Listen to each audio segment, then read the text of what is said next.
காலையில் 5:30 மணிக்கு அந்த ரூம் கதவு திறந்து என் மேலே தண்ணி ஊற்றிட்டு இருப்பார். எந்திரி எந்திரி கிளம்பலாம் ஷூட்டிங்குன்னு. மனுஷன் தூங்கவே மாட்டாருங்க. ராத்திரியெல்லாம் அந்த படப்பிடிப்பு முடிச்சுட்டு இவ்வளவு இன்ட்ரெஸ்டாக வந்து எங்களையும் அசிஸ்டண்ட்டுகளெல்லாம் எழுப்பி கூப்பிட்டு போயிடுவார்.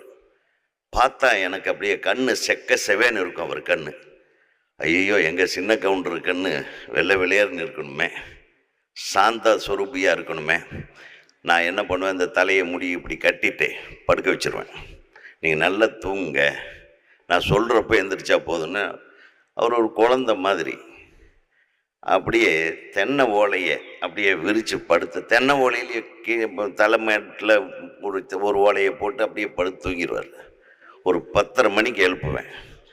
அப்படியே சப்பியாக இருக்கும், கண் வெள்ளையன்னு இருக்கும். நான் அப்படி துண்டு கட்டினதுனால அந்த முடி மடங்கி இருக்கும். அப்படி வந்து நின்று இப்படி பார்க்க சொல்லுவேன். அவ்வளோதான். இவ்வளோதானாடா, இதுக்கா